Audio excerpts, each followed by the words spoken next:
السلام علیکم ورحمۃ اللہ وبرکاتہ۔ ساتھیو، استقبال ہے آپ کا ہمارے یوٹیوب چینل دلی مرکز لائیو بیان پر۔ ہم امید کرتے ہیں کہ آپ سب حضرات خیریت سے ہوں گے۔ آج جو ہم بیان لے کر آئے ہیں وہ عالمی امیر حضرت جی مولانا اسد صاحب کا بیان ہے۔ تو یہ ساتھیو، ہم اور آپ مل کر سنتے ہیں اس بیان کو۔ حضرت جی کیا فرماتے ہیں اپنے اس بیان کے اندر۔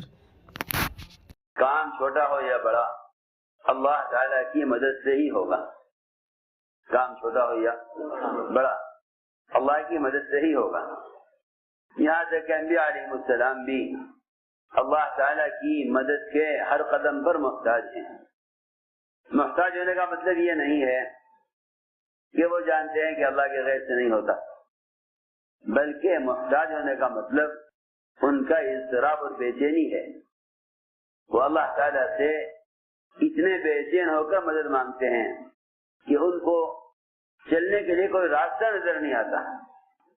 اس لیے کہ اللہ تعالیٰ کی مدد جب متوجہ ہوتی ہے جب انسان اپنی کوشش میں ہر طرح سے ناکام اور ہر طرح سے اپنے آپ کو بے سہارا یقین کر لیتا ہے۔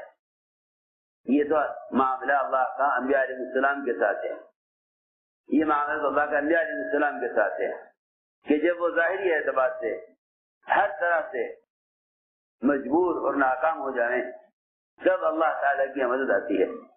حتی اذا استیأس الرسل وظنوا انهم قد كذبوا جاءهم نصرنا، یہ ہے اللہ کے غیر سے مایوس ہونے کی انتہا۔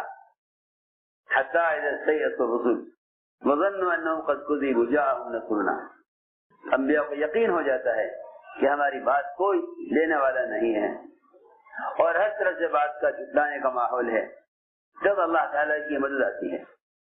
ہم سمجھتے ہیں کام کرنے سے مدد آ جائے گی، ہم سمجھتے ہیں کام کرنے سے مدد آ جائے گی، حالانکہ اللہ کے یہاں انبیاء علیہ السلام کی مدد کا جو ضابطہ ہے وہ صبر کا اپنی انتہا کو پہنچنا ہے۔ صبر کا اپنی انتہا کو صبر کا پہنچنا ہے۔ انبیاء علیہ السلام کے صبر کا اپنی انتہا کو پہنچنا ہے۔ میں نے عرض کیا کہ کام چھوٹا ہو یا بڑا اللہ کی مدد سے ہوتا ہے۔ اللہ تعالیٰ کی مدد کے ساتھ ہونے کے لیے دو شرطیں ہیں۔ اللہ کی مدد کے ساتھ ہونے کے لیے دو شرطیں ہیں۔ ایک اللہ کے دین کی نصرت، ایک اللہ کے دین کی نصرت، اور دوسرے آپس کی اجتماعیت۔ اللہ اکبر۔ اگر صرف دو آدمیوں میں اس کمینی دنیا کی وجہ سے جھگڑا ہو جائے، صرف دو آدمیوں میں اس کمینی دنیا کی وجہ سے جھگڑا ہو جائے اور وہ بھی جھگڑا دور نبوت میں ہو، وہ جھگڑا بھی دور نبوت میں جو سب سے زیادہ اخوت کا، محبت کا، ایثار و قربانیوں کا، ہر ایک کو اپنا سمجھنے کا زمانہ تھا، اس زمانے میں اگر جھگڑا صرف دو کے درمیان ہو جائے تو شب قدر جیسی نعمت اٹھا لی جاتی ہے۔ سوچنے کی بات، شب قدر جیسی نعمت اٹھا لی جاتی ہے۔ صرف دو کے درمیان جھگڑا، وہ بھی ایک اس کمینی دنیا کی وجہ سے، تو اللہ تعالیٰ کی طرف سے آنے والی بہت بڑی نعمت شب قدر، اس کو اٹھا لیا جاتا ہے۔ آپ نے فرمایا کہ مجھے شب قدر دے دی گئی اور میں بتانے کے لیے نکلا تو مجھ کو بتلا دوں کہ یہ شب قدر ہے، اور آئندہ کے لیے بھی اسی رات کا تعین ہوگا شب قدر کے لیے، لیکن اس رات کی اور آئندہ شب قدر کی رات کا تعین دو آدمیوں کے آپس کے جھگڑے کی وجہ سے اٹھا دیا گیا۔ یہ سوچنے کی بات ہے کہ اگر ایک دنیاوی مسئلے پر آپس کا جھگڑا وہ اتنی بڑی نعمت کو اٹھا لے تو پھر دین جو امت کو مجتمع کرنے اور ساری انسانیت کو ہدایت پر لانے کے لیے محنت ہے، اس میں تفرق اور اس میں اجتماعیت کا نہ ہونا کتنی بڑی بڑی مددوں سے اور کتنی بڑی نعمتوں سے اور اللہ تعالیٰ کی طرف سے کتنی بڑی خیروں کے آنے میں رکاوٹ بنے گا۔ میں نے عرض کیا کہ سب سے بڑی اللہ کے غیر مدد آنے کی کہ دو سبب ہیں، ایک اللہ کے دین کی نصرت، دوسرا آپس کی اجتماعیت۔ آپس کی اجتماعیت،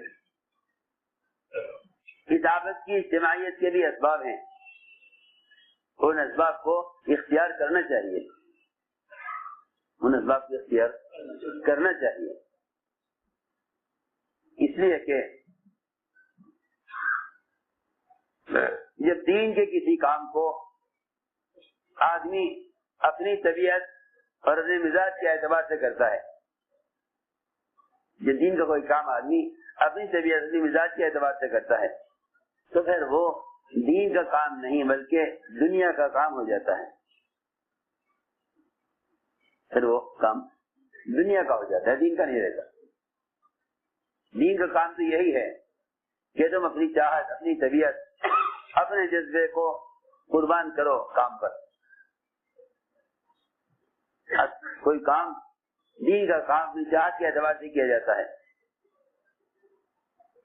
جب دین کا کوئی کام اپنی چاہت کے اعتبار سے کیا جاتا ہے تو پھر وہ کام دین کا رہتا نہیں، وہ کام دنیا کا کام ہو جاتا ہے۔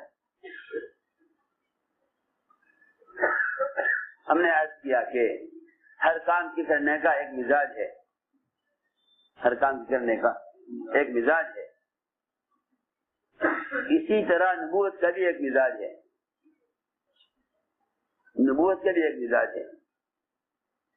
مزاج نبوت میں سب سے بڑی چیز، مزاج نبوت میں سب سے بڑی چیز وہ شفقت اور رحمت اور نرمی ہے۔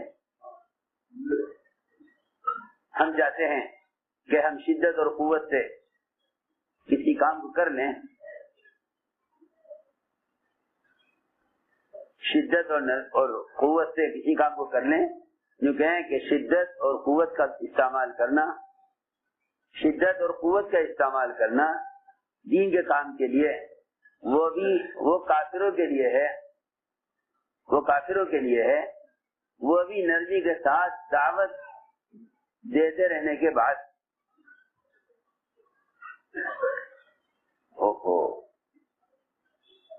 شدت اور قوت کا استعمال کافروں کے لیے ہے صرف، وہ بھی ان تک دعوت واجبہ کو پہنچا دینے کے بعد،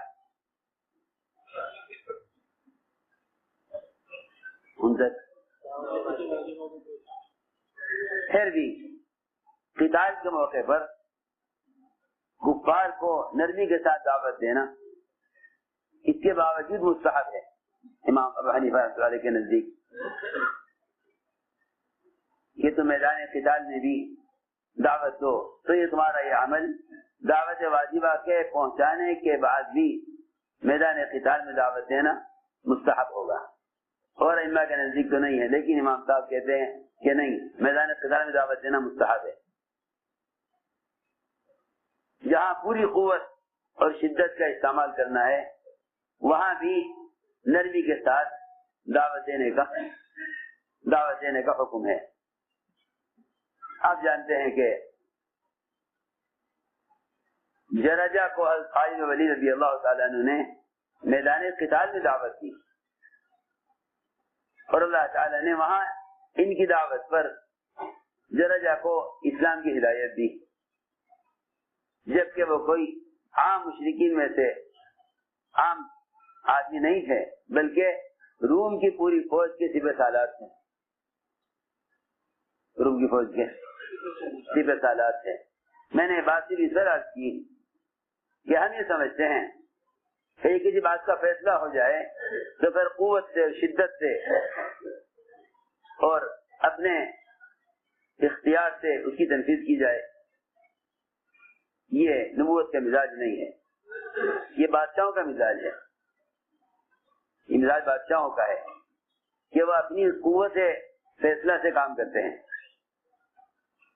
وہ جو قوت فیصلہ سے کام کرتے ہیں، اور نبی اپنے آپ کو مکلف کرتے ہیں اور دوسروں کو ترغیب دیتے ہیں، دوسروں کو ترغیب دیتے ہیں، اپنے آپ کو مکلف کرتے ہیں نبی اپنے آپ کو مکلف کرتے ہیں، دوسروں کو ترغیب دیتے ہیں۔ اسے میں نے عرض کیا کہ اس کام کا مزاج یہ ہے کہ جو کام آپ نرمی کے ساتھ کرا سکتے ہیں وہ کام شدت سے کبھی نہیں ہو سکتا۔ اس لیے سب سے پہلی بات یہ ہے کہ کام کے اصول ہیں، اور اصول جڑوں کو کہتے ہیں، اصول جڑوں کو کہتے ہیں، اور جڑ کی بڑی حفاظت کی جاتی ہے۔ جڑ کی بڑی حفاظت، جڑ بہت نرم ہوتی ہے، جڑ بہت نرم ہوتی ہے، جڑ بہت نرم ہوتی ہے، جڑ کی حفاظت کرو، جڑ بہت نرم ہوتی ہے کہ جڑوں کی حفاظت کی جاتی ہے۔ کام کے اصول ہیں، اصول کے لیے لڑنا یہ سب سے بڑی بے اصولی ہے۔ اصول کے لیے لڑنا، اس لیے کہ کسی کی بے اصولی سے کام کا نقصان نہیں ہوگا، یہ اللہ تعالیٰ کی طرف سے بات ہے، کیونکہ اللہ تعالیٰ اپنے دین کے محافظ ہیں۔ یہ شیطان کا وسوسہ ہے کہ اگر فلاں نے کام کیا تو کام ضائع ہو جائے گا، ایسا ممکن نہیں ہے، اور تاریخ میں اس کی کہیں کوئی مثال نہیں ہے۔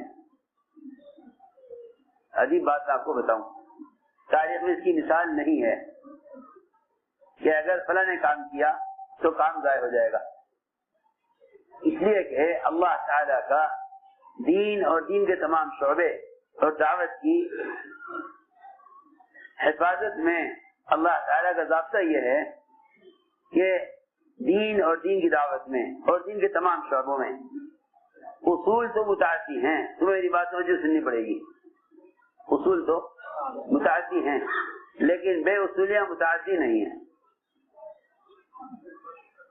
بے اصولیاں دیکھو مشتاق جا کے سنو بات، بے اصولیاں متعدی نہیں ہیں، بے اصولیاں میں آسان کر دیتا ہوں، بے اصولیاں متعدی نہیں، اس کا مطلب یہ ہے کہ جو آدمی غلط کرے گا اس کی غلطی اس کی ذات تک ہی محدود رہے گی، اس کی غلطی اس کی ذات تک محدود رہے گی، کسی آدمی کی خطا سے کام کا کوئی نقصان نہیں ہوگا، کام کا کوئی نقصان نہیں ہوگا۔ یہ خیال غلط خیال ہے۔ حدیث میں آتا ہے کہ سب سے زیادہ ہلاکت میں وہ شخص ہے، سب سے زیادہ ہلاکت میں وہ شخص ہے جو یوں کہے کہ بھئی لوگ ہلاک ہو گئے، لوگ ہلاک ہو گئے،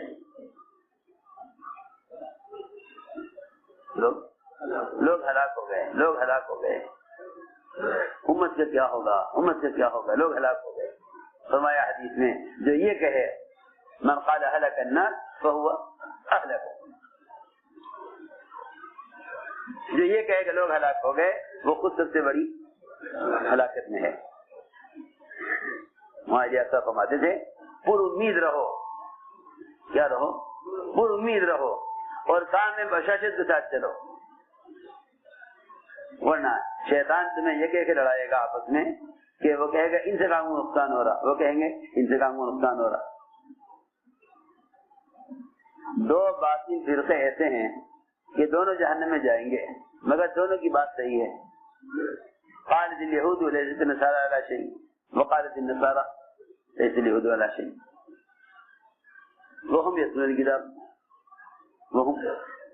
الكتاب، یہ دونوں فرقے ایک دوسرے کی تجدید میں لگے ہوئے، بات دونوں کی صحیح ہے، دونوں جہنم میں جائیں گے۔ میں نے عرض کیا کہ اصول لڑنے کے لیے نہیں ہوتے، اس لیے کہ جو آدمی بے اصولی کرے گا اللہ تعالی افراد کی غلطی سے امت کا نقصان کبھی نہیں کریں گے، اور افراد کی غلطی سے دین کا نقصان کبھی نہیں ہونے دیں گے۔ یہ بات میں نے اس لیے عرض کی تاکہ ہم اصول کے قائم کرنے اور اصول کے نافذ کرنے میں شدت اور اس میں قوت کا استعمال نہ کریں، قوت کا استعمال نہ کریں، کیونکہ نبوت کا کام میں صرف تذکیر ہے، صرف تذکیر ہے، صرف تذکیر ہے، صرف تذکیر ہے، اور وہ تذکیر بھی صرف اس لیے ہے، وہ تذکیر بھی صرف اس لیے ہے کہ بہت ممکن ہے کہ اس منکر کرنے والے کو اس کے منکر ہونے کا علم نہ ہو،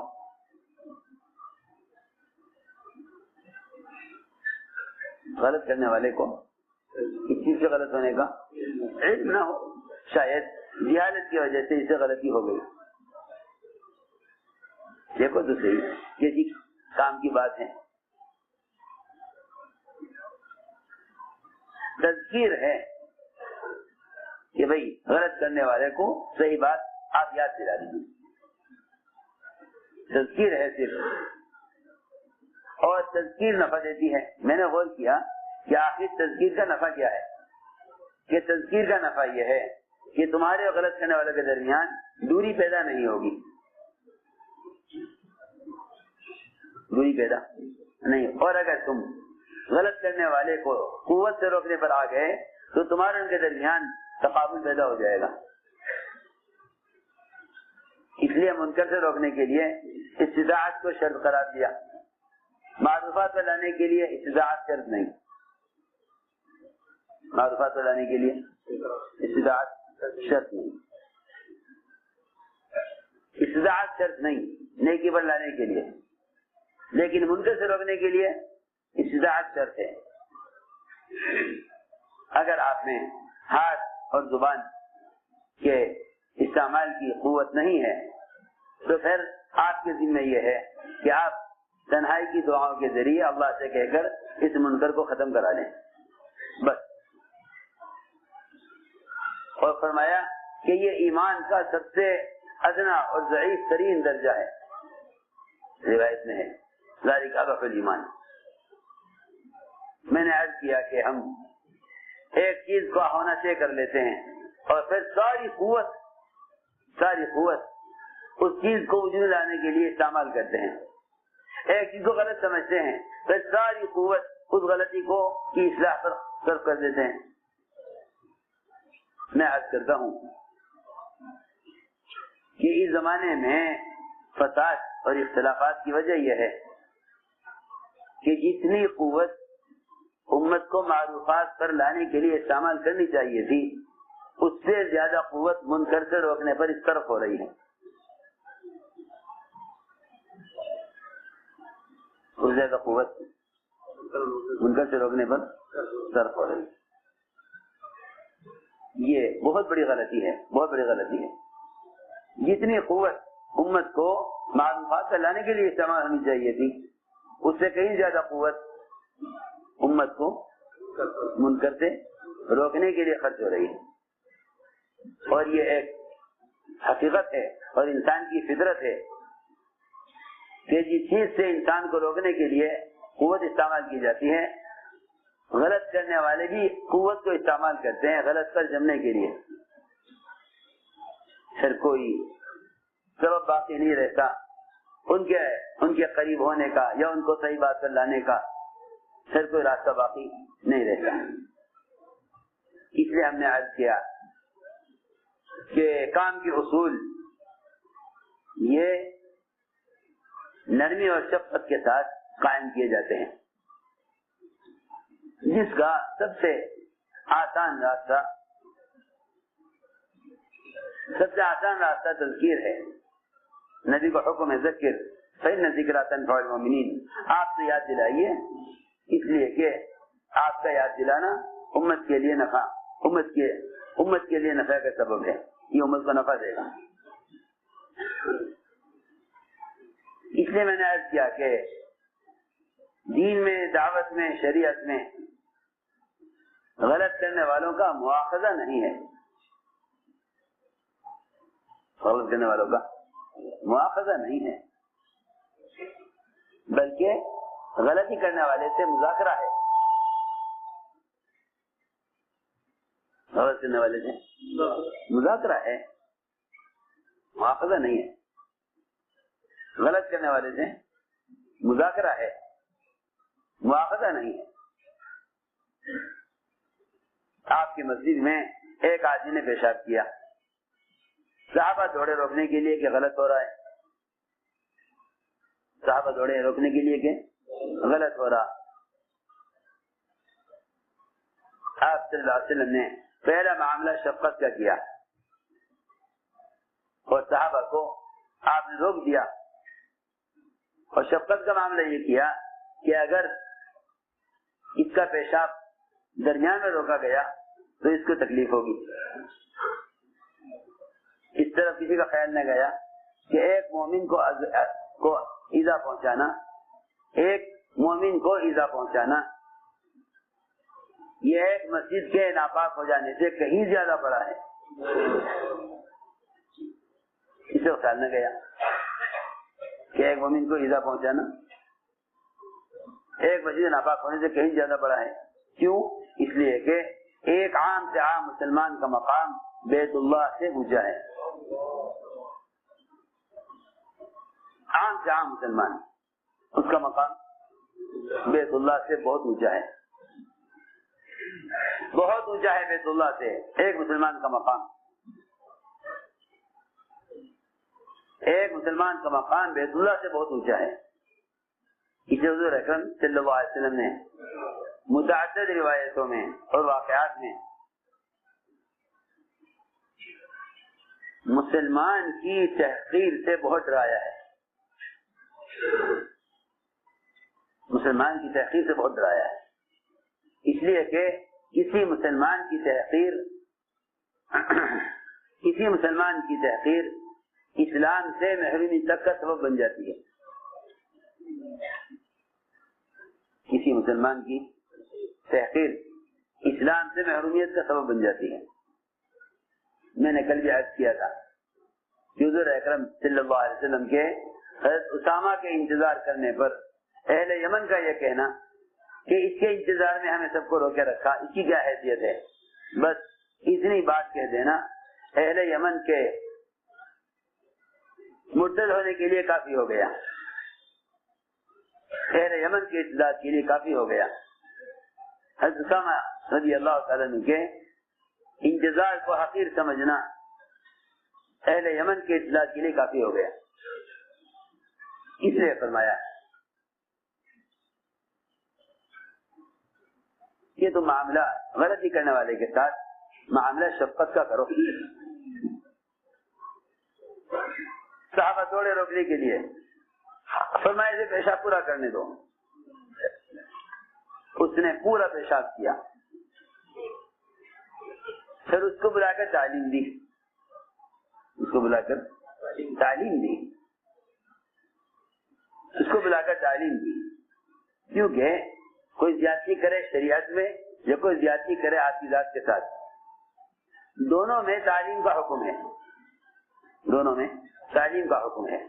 زید بن ثانہ نے حضور اکرم صلی اللہ علیہ وسلم کا گریبان پکڑ کر آپ کو دیوار سے دھکا دے کر آپ سے اپنے حق کا مطالبہ کیا، قرض کی ادائیگی سے 3 دن پہلے، قرض کی ادائیگی سے 3 دن پہلے عمر رضی اللہ تعالیٰ عنہ آپ کے صحابہ میں سے آپ کی جانثار برداشت نہ ہوا کہ ہمارے نبی کے ساتھ یہ زیادتی ہو، عرض کیا کہ اجازت دیجیے اسے میں قتل کر دوں۔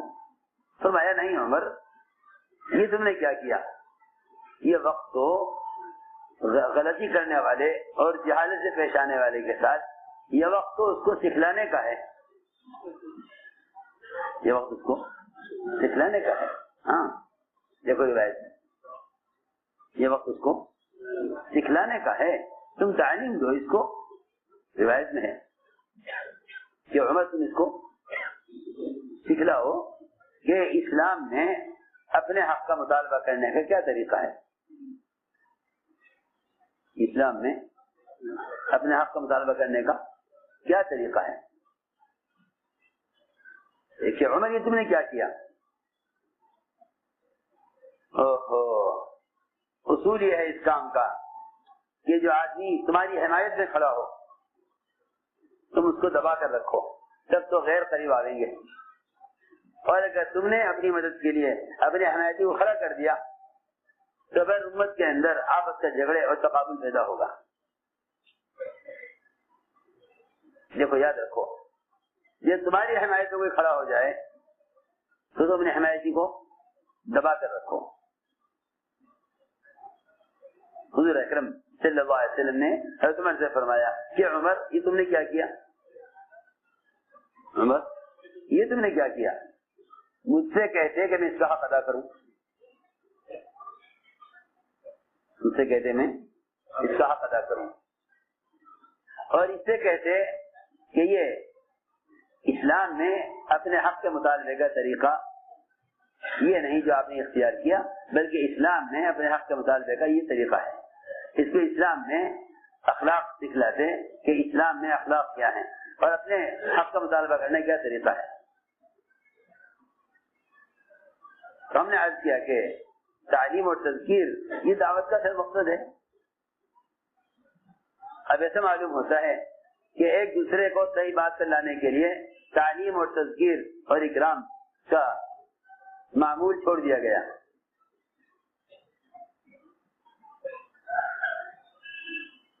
ایک صاحب نے کہا حضرت سے کہ حضرت ایک آدمی ایک بات مانتا نہیں، ہم کیا کریں؟ حضرت نے فرمایا کہ تم اس کے کان میں بات ڈال دو، تم سے کان میں بات ڈال دو، مگر اس سے جب کہنا، اس سے جو چیز تم چاہتے ہو اس سے جب کہنا جب تم اس کی خدمت کر کے اس کے اتنے قریب ہو جاؤ کہ تمہیں یقین ہو جائے کہ ابھی میری بات کا انکار نہیں کرے گا، تم اس کا اکرام کر کے اس کے اتنے قریب ہو جاؤ کہ تمہیں یقین ہو جائے کہ وہ تمہاری بات کا انکار نہیں کرے گی۔ اس نے کہا حضرت اگر پھر بھی نہ مانے وہ؟ حضرت نے فرمایا پھر تم داروغہ نہیں ہو، تمہارے ذمہ پھر اتنا ہے کہ تم تنہائی میں اللہ سے دعائیں کر کے جس بات کو چاہتے ہو اسے اللہ سے کہہ دو، اور اگر پھر بھی نہ ہو تو تم اللہ کے نظام میں کیوں دخل دے رہے ہیں؟ اللہ جانے وہ جانے، اللہ جانے وہ جانے۔ بریدہ اسلمی رضی اللہ تعالیٰ عنہ، ان کے پاس ایک صاحب آئے، آ کر کہنے لگے کہ آپ کا کیا خیال ہے طلحہ، حضرت عمر، حضرت عثمان، حضرت زبیر کے بارے میں؟ چاہتا یہ تھا کہ یہ حضرات، ان حضرات کے عیوب اور ان کی خطائیں، ان کی غلطیاں سامنے آویں، اس لیے کہ ہماری کچھ طبیعتیں ایسی بن گئی کہ اللہ مجھے معاف فرمائے، جس طرح اہل دنیا کے الیکشن اور انتخابات ہوتے ہیں نا، کہ آپ ایک دوسرے مل کر ملاقاتیں کر کے یہ دیکھنا چاہتے ہیں کہ آدمی کس پارٹی میں ہے۔ اللہ کے یہاں سب سے بڑا مجرم وہ ہے جو کسی بھی امتی کو پارٹی کی نظر سے دیکھے۔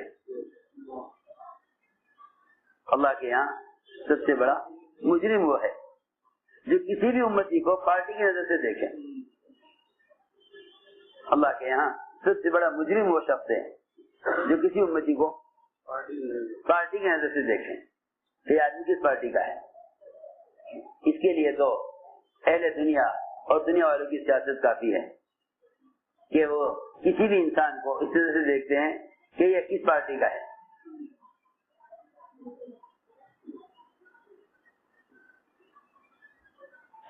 میں نے عرض کیا کہ اللہ کے نزدیک سب سے بڑا مجرم وہ شخص ہے جو کسی بھی امتی کو پارٹی کے نظر سے دیکھے۔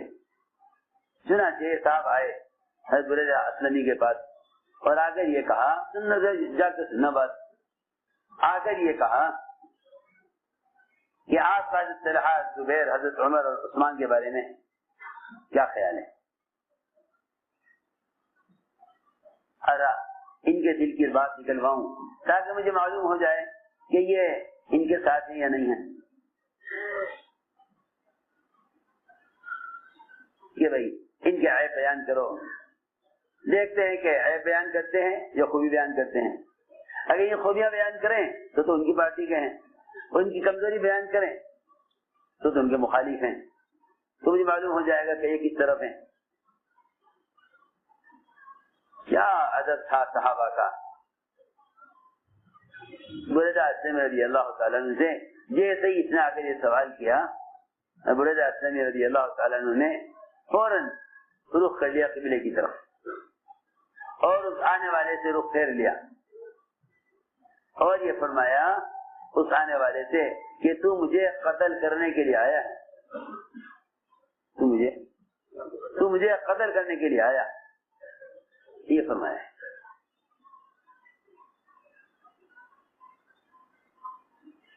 کہ تو مجھے قتل کرنے کے لیے آیا. اس نے کہا نہیں، آپ کو میں کیوں قتل کرتا، آپ کو میں کیوں قتل کرتا، میرا تو کوئی ایسا ارادہ نہیں ہے. آپ کیسے کہہ رہے کہ تو مجھے قتل کرنے آیا. فرمایا کہ ان حضرات کے بارے میں تیرا سوال اگر میں اس بارے میں کوئی جواب دے دوں تو میری ہلاکت کے لیے کافی ہے. پھر رضی اللہ تعالیٰ نے اس آدمی سے رخ پھیر لیا قبلے کی طرف اور ایک ایک کا نام لے کر دعا کی، اے اللہ زبیر اور طلحہ اور عمر اور عثمان ان کے بارے میں اے اللہ ان سب کی مغفرت فرما، اور انہوں نے دنیا میں جتنے بھی کارنامے انجام دیے ہیں اور جتنی تیرے دین کی خدمت کی ہے اے اللہ ان کی تمام خدمات کو قبول فرما. اور اے اللہ اگر تیرے علم میں ان سے کوئی خطا ہوئی ہے تو جان ہو جانے. حساب اور عذاب تیرے ذمہ ہے، ہمارے ذمہ حساب اور عذاب نہیں ہے. ایسا یہ میں نے عرض کیا کہ یہ تھا مزاج کہ بریدہ اسلمی رضی اللہ تعالیٰ عنہ نے چھوڑا اس کو. ہم لے کے بیٹھ جائیں، کوئی آ کر پوچھے گا فلاں کے بارے میں کیا خیال ہے، آؤ بیٹھ جاؤ میں بتاؤں فلاں کیسا ہے. عمر رضی اللہ تعالیٰ عنہ نے ابو موسیٰ اشعری کو یا ابو درداء کو خط لکھا کہ دمشق میں جتنے غنڈے اور بدماش ہیں ان سب کے مجھے نام لکھ کر بھیجو. ان سب کے نام مجھے لکھ کر بھیجو. خط لکھا کہ جتنے بھی وہاں غنڈے بدماش ہیں ان سب کے مجھے نام لکھ کر بھیجو. کیسے صحابہ اپنی اولاد کی تربیت کرتے تھے. انہوں نے اپنے بیٹے سے کہا کہ بھائی حضرت عمر کا خط آیا ہے کہ بدماشوں کے اور جتنے بھی فساق ہیں دمشق میں ان سب کے نام لکھ کر حضرت عمر کو بھیجے جانے. نے کہا ہاں ابا جی میں جانتا ہوں، میں ان کو جانتا ہوں اور میں نام لکھ کے دوں گا آپ کو ان کے. انہوں نے فرمایا کہ بیٹے سب سے پہلے اپنا نام لکھ لینا، سب سے پہلے اپنا نام لکھ لینا. بیٹے کو غصہ آیا، کیوں آپ اپنی اولاد کو ایسے سمجھتے ہیں؟ فرمانے لگے کہ تمہارا یہ کہنا کہ میں ان کو جانتا ہوں یہ ہو نہیں سکتا جب تک تم ان کے درمیان نہ رہتے ہو. تمہارا یہ کہنا کہ میں ان کو جانتا ہوں یہ بھی تو جانتے ہو جب تم ان کے درمیان میں رہتے ہو. تو جب ان کے نام لکھو تو سب سے پہلے اپنا نام لکھنا. یہ فرمایا. کوئی فہرست بنا کر نہ بھیجی، اس لیے کہ مسلمان کے عیب کا تلاش کرنا آدمی کو ان عیوب کے اندر مبتلا کر دے گا موت سے پہلے. مسلمان کے عیب کا تلاش کرنا اس کو عیوب میں مبتلا کر دے گا موت سے پہلے. اور صحیح حدیث میں ہے، بلکہ حضور اکرم صلی اللہ علیہ وسلم نے پہلا خطبہ دیا اس میں یہ فرمایا کہ جو آدمی مسلمان کا عیب کھولتا ہے اللہ تعالیٰ اس کے عیوب کو دنیا میں تو چند لوگ جانیں گے کسی کے عیب کو، لیکن آخرت میں اللہ تعالیٰ ساری مخلوق کے سامنے عیوب کو کھول دیں گے۔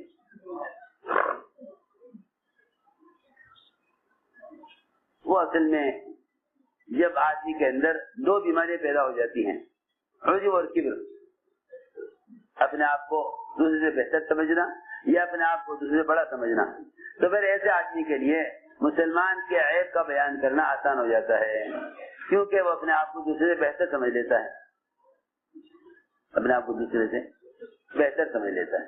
وہ سمجھتا ہے کہ اب میں کیونکہ ان سے افضل ہوں تو پھر اسے کوئی پریشانی نہیں ہے کسی کا عیب کے بیان کرنے میں۔ میں نے عرض کیا کہ حضور اکرم صلی اللہ علیہ وسلم نے تعلیم آپ نے شفقت سے دی، آپ نے تعلیم شفقت سے دی۔ فرمایا کہ ایک ڈول پانی کا یہاں بہا دو، ایک ڈول پانی کا یہاں بہا دو، پھر اس کو بلایا اور بلا کے یہ فرمایا کہ مسجد پیشاب بہانے کے لیے نہیں بلکہ ذکر و تلاوت، عبادت و دعوت کے لیے مسجد بنائی گئی ہے، یہ مسجد پیشاب بہانے کے لیے نہیں ہے۔ اس نے اپنی قوم میں جا کر آپ کے طریقہ تعلیم کا اعلان کیا اور اسی جا کر یہ کہا قوم سے کہ یہ ایسے سکھانے والے ہیں کہ نہ مجھے ڈانٹا، نہ مجھے جھڑکا، نہ مجھے مارا، بلکہ مجھ سے یہ فرمایا کہ مسجد پیشاب بہانے کرنے کی جگہ نہیں ہے۔ میں عرض کرتا ہوں کہ کسی بھی شخص کا کسی کے بارے میں اچھا خیال کرنا یہ اس کے دل کو متاثر کر دیتا ہے، اس کے دل کو متاثر کر دیتا ہے۔ ہم کیونکہ ایک دوسرے کے بارے میں اچھا خیال، اچھے گمان نہیں رکھتے، اس لیے ہمارے مقابل کے دل میں بھی ہماری طرف سے برائی اور خرابی اور بدگمانیاں پیدا ہوتی ہیں۔ مومن کے بارے میں اچھا گمان کرنے کا حکم اس لیے ہے، مومن کے بارے میں اچھا گمان کرنے کا حکم اس لیے ہے تاکہ تمہارے اچھے گمان کا اثر مومن کے قلب پر پڑے۔ ریکنسٹرکشن آف امہ dailymarkers.com۔ سنو، ایک جوان حضرت عمر رضی اللہ تعالیٰ عنہ کو اس کی عبادت اور اس کا مسجد میں رہنا بڑا پسند تھا، اس کی عبادت اور اس کا مسجد میں رہنا بہت پسند تھا۔ پھر وہ غائب ہو گیا۔ حضرت عمر نے پوچھا بھائی وہ فلاں جوان نظر نہیں آ رہا، کہاں ہے؟ لوگوں نے کہا نہیں، بھول جائیے اس کو، وہ تو فلاں مدی میں چلا گیا ہے اور وہاں شراب پینے لگا ہے، دین سے دور ہو گیا ہے، اب وہ آپ کے کام کا نہیں رہا، آپ کے کام کا نہیں رہا، چھوڑیے اس کو۔ عمر رضی اللہ تعالی نے فرمایا نہیں، میں اس کو خط لکھتا ہوں، میں اس کو خط لکھتا ہوں اور تم سب کے سب دعا میں مشغول ہو جاؤ، تم سب کیسا اچھا طریقہ بتایا، کسی کو واپس لانے کا کیسا اچھا طریقہ بتایا۔ شراب پینے لگا ہے، فلاں ملک میں چلا گیا ہے، اب وہ آپ بھول جائیے اس کو۔ فرمایا نہیں، میں اس کو خط لکھتا ہوں، تم سب دعا میں مشغول ہو جاؤ۔ چنانچہ اپنے ساتھیوں کو جمع کیا ہے، عمر نے اجتماعی دعا کرائی، اجتماعی دعا سب کو جمع کیا اور فرمایا تم سب دعا کرو اور میں اس کو خط لکھتا ہوں۔ خط میں کوئی لمبی چوڑی بات نہیں، کوئی واپس آنے یا جو ہے کوئی لمبی چوڑی نصیحت کچھ نہیں، خط میں صرف قرآن کی ایک آیت لکھ کر بھیجی، قرآن کی آیت لکھ کر بھیجی، حامیم تنزیل کتاب من اللہ العزیز العلیم غافر الذنب وقابل التوب شدید العقاب ذی الطول لا الہ الا هو الیہ المصیر۔ یہ آیت لکھ کر حضرت عمر رضی اللہ تعالیٰ عنہ نے جیسے خط ملا اسے حضرت عمر کا اور اس میں یہ آیت کہ اللہ تعالیٰ بہت معاف کرنے والے ہیں، بہت توبہ قبول کرنے والے ہیں اور بڑی سخت پکڑ کرنے والے ہیں، اور لوٹ کر اللہ کی طرف جانا ہے۔ دیکھو نا، یہ سوچتے کہ چلو گیا تو گیا، اور بہت ہیں۔ یہ میں کہہ رہا تھا نا کہ مومن کے بارے میں اچھا ارادہ، اچھا گمان، یہ اس کے قلب پر اثر کرے گا، چاہے وہ کتنی مسافت پر کیوں نہ ہو، اور کیسے ہی فتنوں میں کیوں نہ پھنس جاوے، کیسے ہی فتنوں میں کیوں نہ پھنس جاوے۔ مومن کا گمان بڑی طاقت ہے، مومن کا گمان بڑی طاقت ہے۔ کیوں؟ اس لیے کہ اللہ تعالی اپنے مومن کے گمان کے ساتھ ہیں۔ گمان بڑی طاقت ہے کیونکہ اللہ تعالی مومن کے گمان کے ساتھ ہے، اللہ مومن کے گمان کے ساتھ ہے۔ گمان بہت بڑی طاقت ہے، گمان اتنی بڑی طاقت ہے کہ جو اللہ کے ساتھ اپنے گمان کو ٹھیک کر لے، وہ جبرائیل کی مدد کا ذہن کی آنکھ کے سامنے انکار کر دے۔ وہ سمجھے، وہ اللہ کے ساتھ گمان ٹھیک کر لے، وہ ذہن کی آنکھ کے سامنے جبرائیل کی مدد کا انکار کر دے۔ ابراہیم علیہ السلام نے کر کے دکھلایا ہے کہ نہیں، ہمیں آپ کی حاجت نہیں ہے، کیونکہ اللہ کے ساتھ گمان، اللہ کے ساتھ گمان کرنے والا اللہ کے غیر سے کوئی امید نہیں رکھتا۔ میں نے عرض کیا کہ مومن کا گمان بڑی طاقت ہے، مومن کا گمان بڑی طاقت ہے۔ اس لیے عرض کر رہا ہوں کہ سب سے پہلے دیکھنا پڑے گا کہ تم آیا امت کے ساتھ شفقت چاہتے ہو، یہ تمہارا ارادہ امت کے ساتھ برائی کا ہے۔ حضور اکرم صلی اللہ علیہ وسلم نے سب سے پہلا کام یہ کیا کہ آپ نے اس پیشاب کرنے والے کے ساتھ معاملہ شفقت کا کیا، اور پھر اس کی بے اصولی کو چھوٹا کیا۔ پانی کا ڈول بہا دو، مسجد پاک ہو جائے گی، پانی کا ڈول بہا دو، مسجد پاک ہو جائے گی۔ یہ نہیں کہ اس پر کوئی قانونی کارروائی کی جاتی۔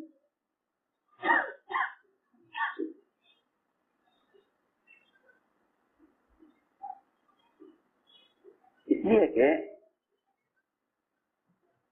کسی کو بھی قریب کرنے کے لیے اگر اس کی غلطی پر کوئی کارروائی کی گئی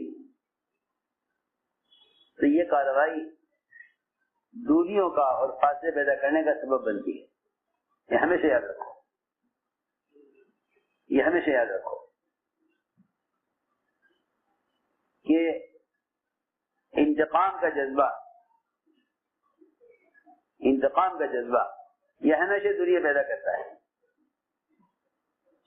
انتقام کا جذبہ دوریاں پیدا کرتا ہے، انتقام کا جذبہ دوریاں پیدا کرتا ہے۔ میری بات توجہ سننا بہت، انتقام کا جذبہ دوریاں پیدا کرتا ہے۔ تم کسی کی غلطی سے، غلطی کرنے والے کے سے اگر جذبہ انتقام کا رکھو گے تو تمہاری بات کو قبول نہیں کرے گا۔ یہی وجہ ہے کہ جب آدمی کے اندر انتقام کا جذبہ پیدا ہو جاتا ہے تو وہ کسی سچے آدمی کا عذر بھی قبول نہیں کرتا۔ جب جذبہ انتقام کا ہو جاتا ہے نا تو وہ کسی کا عذر قبول نہیں کرتا۔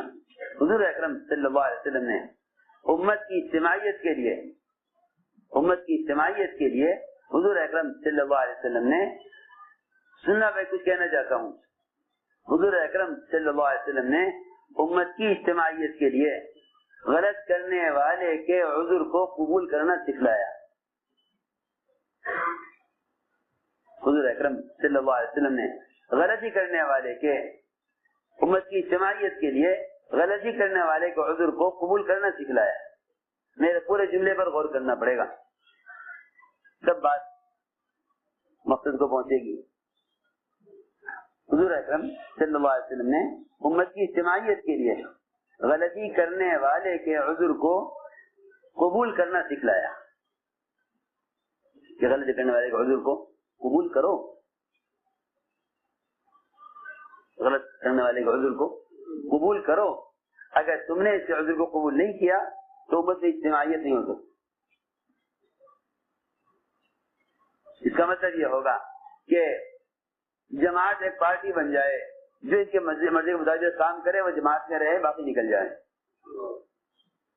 ہو ہی نہیں سکتا، ایسا ہو ہی نہیں سکتا. میں نے ایک بات کہی ہے کہ حضور اکرم صلی اللہ علیہ وسلم نے امت کی اجتماعیت کے لیے غلط کرنے والے کے عذر کو قبول کرنا امت کو سکھلایا ہے. اس لیے کہ آپ کا ہر عمل امت کے لیے بطور تعلیم ہے. آپ امت کو اپنے عمل سے تعلیم دی. غلط کرنے والے کے عذر کو قبول کرو،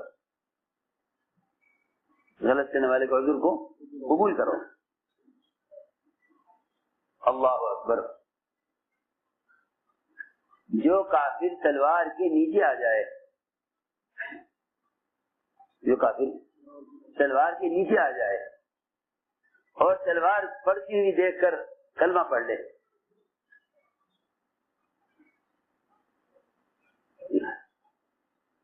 تلوار لگتے ہوئے دیکھ کر کلمہ پڑھ لے، محض تلوار سے بچنے کے لیے، محض تلوار سے بچنے کے لیے فرمایا کہ اس کے کلمے کا قبول کرنا واجب ہے. اس کے کلمے کو قبول کرنا واجب ہے، فرض ہے، فرض ہے اس کے کلمے کو قبول کرنا. اگر تمہیں سارے ثبوت اس کے نظر آتے ہوں کہ تلوار سے بچنے کے لیے کلمہ پڑھ رہا ہے، لیکن کوئی گنجائش مومن کے لیے نہیں ہے کہ وہ اس پر تلوار چلا دے،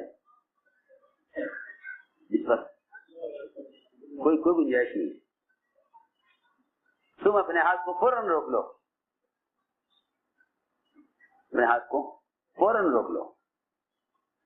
صحابی نے ایک روایت میں عرض کیا کہ یا رسول اللہ، ایک کافر وہ مجھ سے مقابلہ کرتا ہے، میں اس کا مقابلہ کرتا ہوں، میرا وہ ایک ہاتھ کاٹ دیتا ہے، میرا وہ ایک ہاتھ کاٹ دیتا ہے، اور جب میں اپنا ایک ہاتھ کٹنے کے بعد دوسرے ہاتھ سے اس کافر پر حملہ کرتا ہوں تو وہ کلمہ پڑھ لیتا ہے، میں اس کے باوجود اس کو قتل کر دیتا ہوں. فرمایا کہ پھر تو تم جہنم میں جاؤ گے. کیوں؟ اس نے میرا ایک ہاتھ کاٹ دیا. فرمایا اس نے تمہارا ہاتھ کاٹا تھا کفر کی حالت میں، تم نے اسے قتل کیا اس کے ایمان لانے کے بعد. سوچو تو صحیح، میری بات سمجھ میں آ رہی؟ کتنی بڑی بات، کتنی بڑی بات ہے. میں آپ کو حضور اکرم صلی اللہ علیہ وسلم کے ایک آدمی کا اپنا عذر پیش کرنے کے اور اس کے عذر کو قبول کرنے میں حضور اکرم صلی اللہ علیہ وسلم کیا تعلیم ہے وہ بتانا چاہتا ہوں. کیا عذر کر رہا، قبول کر لو. عذر کر رہا ہے، قبول کرو.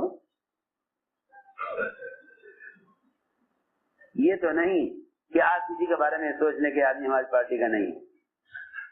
عذر کر رہا، قبول کر لو. کیوں قبول نہیں کرتے؟ کہ اس سے کام کا نقصان ہو جائے گا. ارے کام اللہ کا ہے، جس طرح اللہ تعالیٰ قرآن کے محافظ ہیں، دعوت کے بھی محافظ ہیں. جس اللہ تعالیٰ قرآن کے محافظ ہیں. جی ہاں، اگر سارے حفاظ کرام نعوذ باللہ نعوذ باللہ قرآن کی ایک آیت کی تحریف کریں تو قرآن کی ایک آیت کا ایک حرف بھی کم ہونے والا نہیں ہے. اللہ محافظ ہے، اللہ محافظ ہے، اللہ محافظ. ایک زمانے میں قرآن کو ختم کرنے کی کوشش کی گئی. میں کہا کہ قرآن کو ختم کرنا چاہتے ہو؟ دیکھو یہ جو بچہ بیٹھا ہے نا، سب سے چھوٹا مکتب میں، اسے بلاؤ. دیکھو بھائی کتنا قرآن ہے کہ جہاں سے چاہو قرآن پڑھوا لو. سارا قرآن پڑھ کے سنا دیا.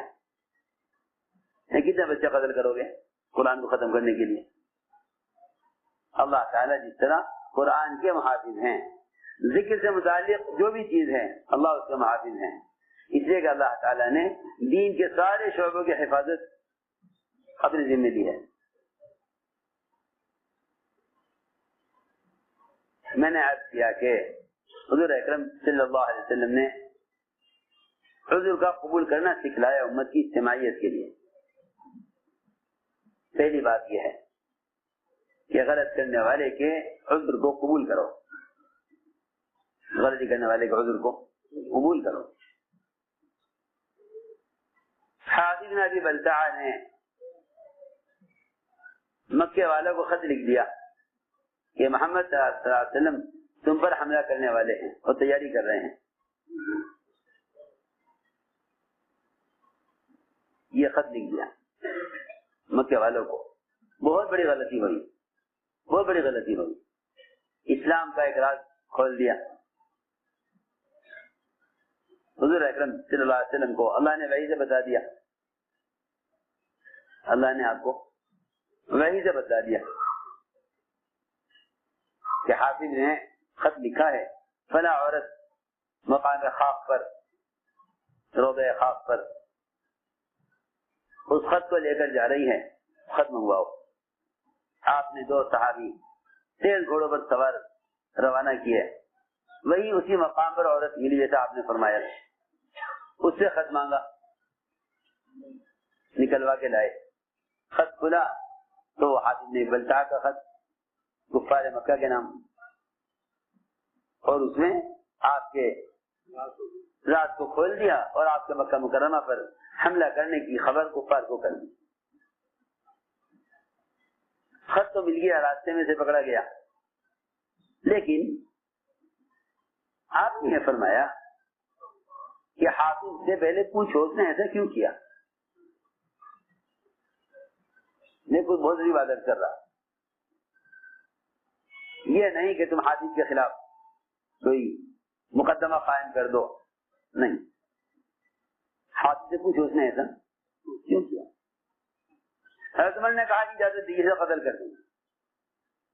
فرمایا عمر تم اسے قتل کرو، کرنے کا ارادہ کر رہے، حالانکہ یہ بدری صحابی ہے، حالانکہ یہ بدری صحابی ہے.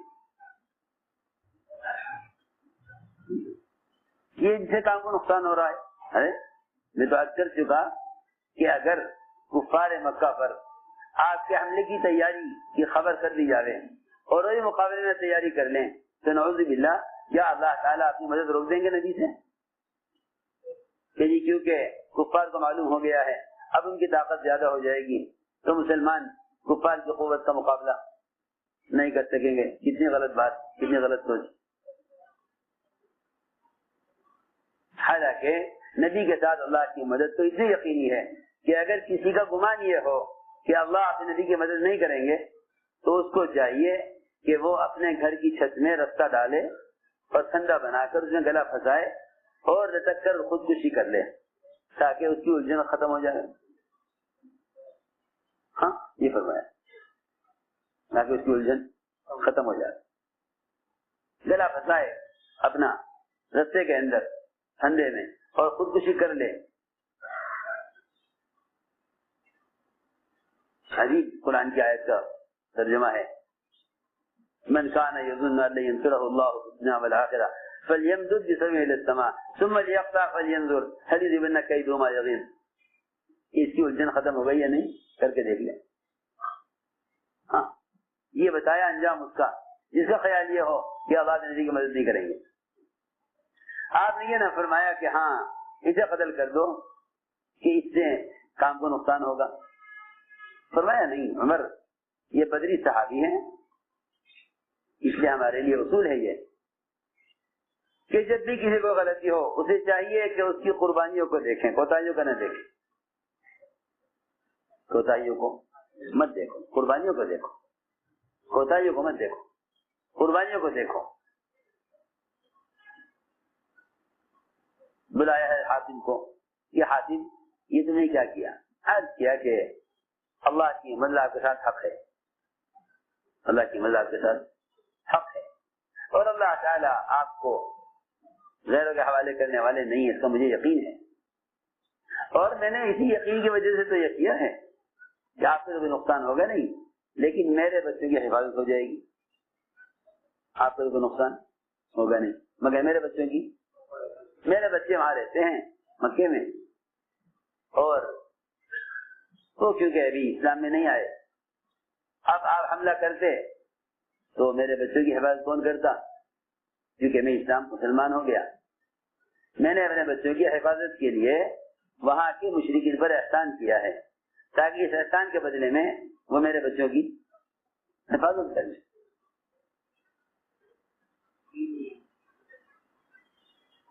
اس لیے کہ اولاد کے بارے میں آیا ہے کہ اولاد مجبنہ ہے، مبخلہ ہے اور مجھلہ ہے۔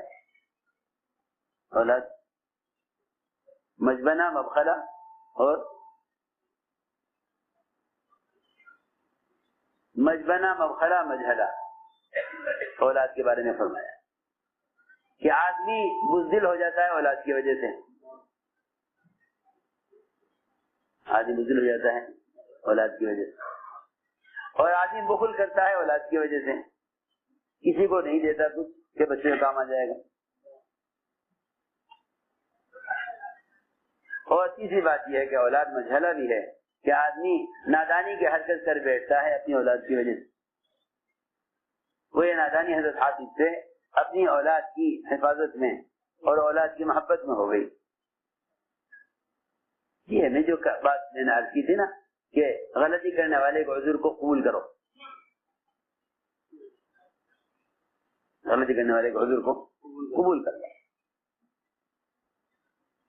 غلطی کرنے والے عذر کو قبول کر لو۔ یہ نہیں کہ جی ہمیں تو اطمینان نہیں ہے۔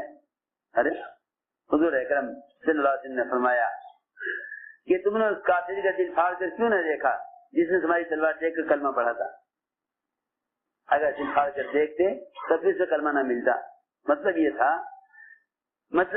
کہ اگر تم دل پھاڑ کر بھی دیکھ لیتے تب بھی تم فیصلہ نہیں کر سکتے کہ اس نے کلمہ کیوں پڑھا ہے۔ یہ اس کے اللہ کے درمیان کا معاملہ ہے، یہ اس کے اللہ کے درمیان کا معاملہ ہے۔ حافظ نے اپنا عذر پیش کیا، آپ نے عذر قبول کر لیا، آپ نے عذر قبول کر لیا۔ ٹھیک ہے فرمایا کہ ٹھیک کہہ رہے ہیں حافظ، عذر قبول کر لو۔ اور یہ فرمایا کہ یہ بدری صحابی ہیں، فرمایا کہ بدری صحابی ہیں، اور اللہ تعالیٰ اہل بدر کے بارے میں کہہ چکے ہیں کہ اے بدریو تم جو چاہو کرو، اللہ تمہیں معاف کر چکے۔ میں نے ساری بات اس پر عرض کی تھی کہ بیان عالمی امیر حضرت جی مولانا اسد صاحب کا، اس بیان کے متعلق آپ کی جو بھی رائے ہو آپ اپنی رائے ہمارے ساتھ ضرور شیئر کریں۔ تو پھر ملیں گے اسی طرح اور کوئی نئی بیان اور کوئی نئی اپڈیٹ لے کر۔ جب تک آپ حضرات اپنی دعاؤں میں ہمیں یاد رکھنا۔